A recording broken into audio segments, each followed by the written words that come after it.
Officer Unified Communications, DC 911, Operator 8041. Operator 8041. I don't know if I spoke to you earlier, but I called there about an ambulance worker, and they referred me to the EMS lieutenant. I forget what his name was, but he really didn't have time to talk to me, and he was saying things that, I mean, it didn't go with what I was telling him, okay? On April 1st, I called Alert 1. I had spoken to UMC on the phone. I had stroke-like symptoms. I had spoken to UMC on the phone. They told me not to go there. Go to a place like GW that has stuff that they need, that you would need for some kind of neurological, examination or whatever treatment. So I called.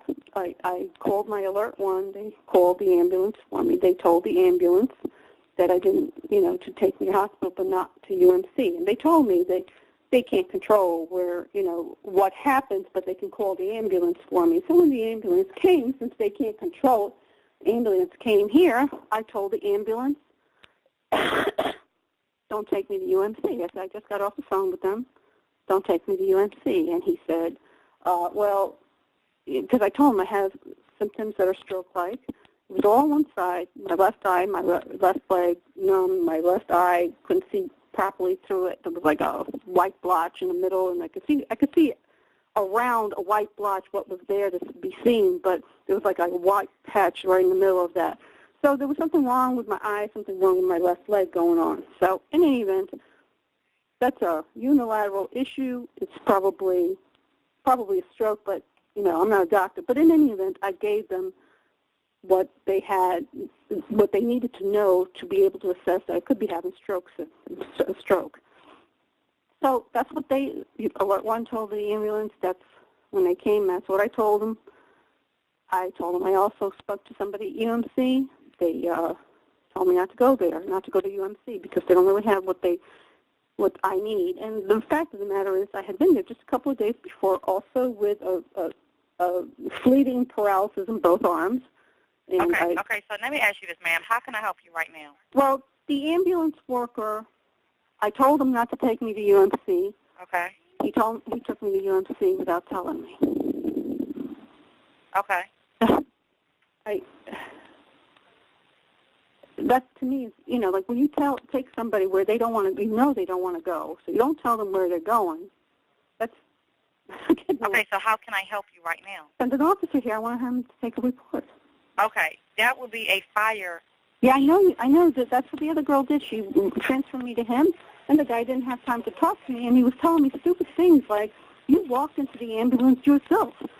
Come on. I walked into the ambulance because I thought I was going to be taken to a hospital other than UMC. If I'd known it was UMC, I wouldn't have walked there. So a lot of people get kidnapped. They're made to walk by themselves, too. They get with a gun in their head or whatever. They didn't do anything like that to me, but he took me to UMC without telling me that that's where I was going. Okay. Well, let me give you the file liaison. Hold on, ma'am. Thank you.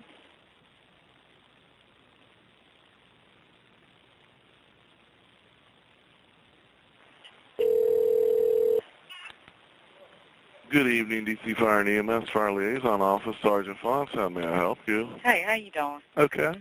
Good. This is MPD and Fire transferring you a call. This lady, she's saying that she spoke with you all back there previously in reference to the ambulance taking her to a location that she begged them not to take her to, and it's just been a whole big misunderstanding or whatever, but I'll let you hear what she has to say. She just got off the phone with the ELO. I figured that. Yeah. So what do you see? It's not a police matter, and I told her that I do police ambulance. It's not a police matter because she wants somebody to come out and take a report. No. So I don't know what she's expecting us to do. Yeah. The only thing she can do is contact the mayor's command. Okay. Do you want to tell her that again? Sure. Good evening, D.C. Fire and EMS Fire Liaison Office, Sergeant Fox. How may I help you? Hey, how you doing? Okay. Good. This is MPD and Fire transferring you a call. This lady, she's saying that she spoke with you all back there previously in reference to the ambulance taking her to a location that she begged them not to take her to, and it's just been a whole big misunderstanding or whatever, but I'll let you hear what she has to say. She just got off the phone with the ELO. I figured that. Yeah. So what do you see? It's not a police matter. And I told her that it's not a police matter because she wants somebody to come out and take a report. Well, So I don't know what she's expecting us to do. the only thing she can do is contact the mayor's command. Okay. Do you want to tell her that again? Sure. Hold on. Ma'am? Yes? I have the fire liaison on the line. You can go ahead. That's who I spoke to before. Okay. Hello. Hello? How can I assist you, ma'am? Yes, what's your name? This is Sergeant Potts. Foss, how do you spell that, sir? It's F-A. F-A-N? U-N. No, F-A-U-N-C-E. F-A-N-U-N-C-E, Florence. Yes, Okay. ma'am. Hi. How you doing? Okay, how are you? I'm fine. Good. How can I assist you? On April 1st, I called for an ambulance. I'd spoken to UNC before going to call the ambulance, and I was trying to figure out whether I should go there or not because I wanted to talk to the doctor who had seen me the last time I was there, which was only 2 days before. I had bleeding paralysis in both arms. Okay. And so I wanted to talk to him because he really couldn't do for me. He told me this hospital is not set up for this type of thing, you know, that could be a stroke or something like that. He says, we're not really set up for that. But in any event, so on April 1st, another thing happened. My left eye, I couldn't see. It was like a big blotch in the middle. I could see the surrounding, and then the blotch in the middle was white. And then my left leg became numb, too. It was all on one side. I thought it was a stroke symptom. In any event, I had to go to the hospital to see what it was, find out what it is. And I called, had talked to UNC, wanted to talk to that doctor if I could. And eventually, because you're not really not over the hospital personnel, I'm not going to tell you the whole, everything that went on over there. But ultimately, I was told to go to another hospital because neurologic stuff, probably GW is better because we just don't have what you need.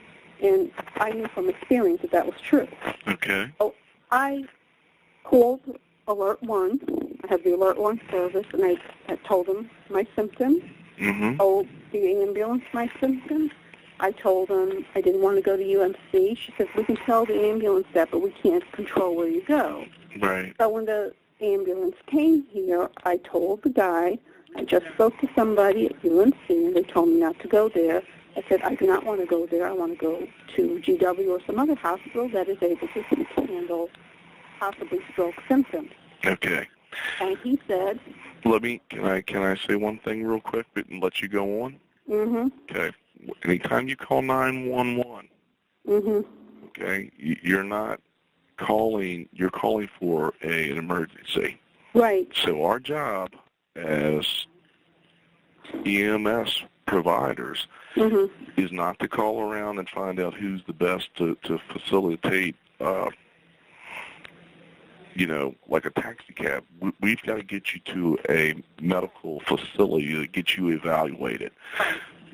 Understanding now that I see your concerns where you called Mm-hmm. UMC and, you spoke to someone there and they gave you their opinion over the phone. Right. Okay? Now, I personally wasn't on the call. Mm-hmm. All I can do is kind of like just tell you how we handle things and what our responsibility is to you as the patient. We're to get you to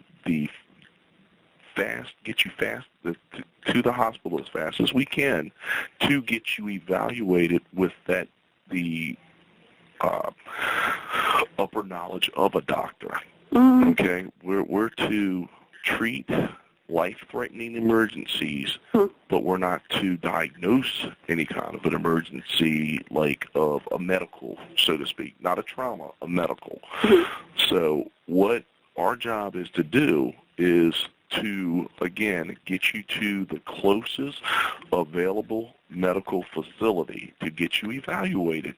Then if it was something of a matter of a stroke or something, we've got to get you stabilized, okay? Then once they're stabilized at that facility, then we would have, or the hospital, I shouldn't say we, the hospital would have you transferred over to a facility that is, let's say, is more in line to treat that specific Okay, they told me to go, injury or illness. tell you quickly, they told me to go sit in the waiting room behind 12 or 13 other parties, one with a gash in the leg, one with a knee antibiotics. That's what they told me to do. I took a cab and I went to GW from there. I understand, ma'am. I totally understand, and I'm If very... I was able to sit in the waiting room, and I've had that experience at UMC before, I've watched people come in telling them, and I've had the experience also myself. I've watched people come in telling me they had stroke symptoms. Said, you get in line. Ma'am, I understand. Crazy over there. Yes, I understand that, but you have to see where we're coming from.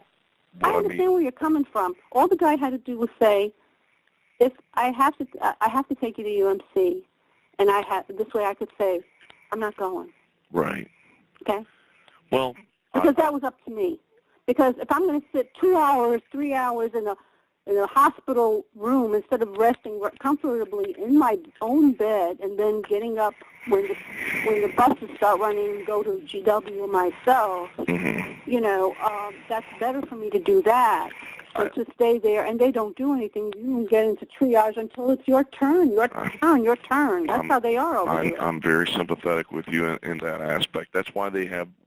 Unfortunately, we have no control over anything like that. That's right. You don't have control over it, but I do. I understand, ma'am. I'm not here to dispute that with you. I'm just letting you called here basing your concern about us transporting you to a hospital. We are medical providers.